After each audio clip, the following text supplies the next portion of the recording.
Feeling a bit of environmental shame, recycling remorse, green guilt? You're not alone. Stop down to the curb to find out more.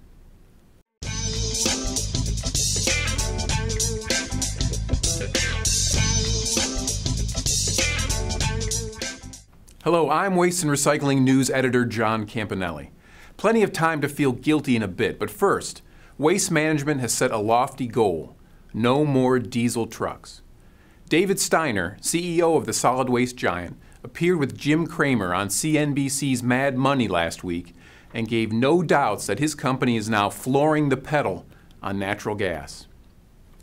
Steiner told Cramer that he hopes one day all of Waste Management's 30,000 trucks will run on compressed natural gas.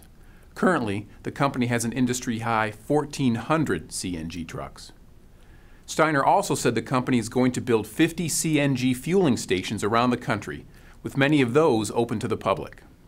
Up to 90% of trucks Waste Management purchases this year will be fueled by CNG, Steiner said. The only time we're going to put a new diesel truck on the road is somewhere where we don't have a fueling station, somewhere where we aren't able to get access to the fuel. Steiner also told Cramer that his company is eager for the challenge of taking on a new recycling stream: batteries from electric cars.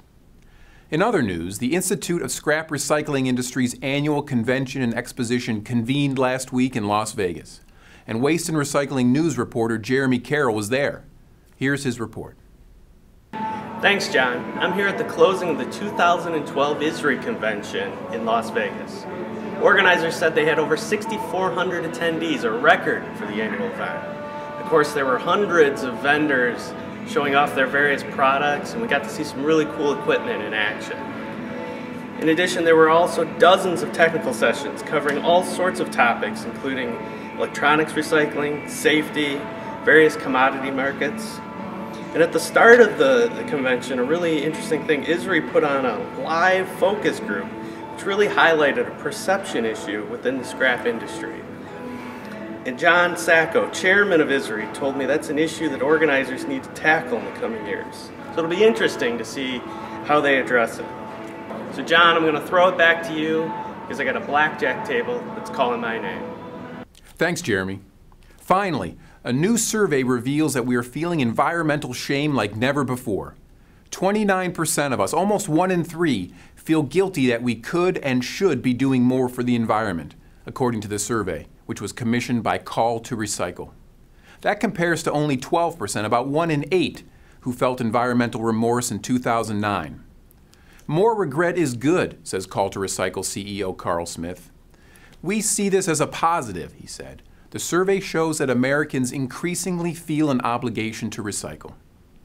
Among other highlights of the survey, 57% of us have old electronics that we need to dispose of.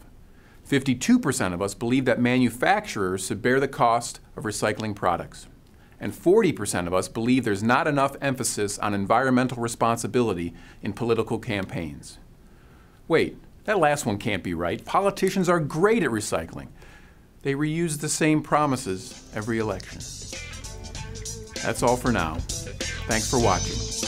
We'll see you next week at the Curb.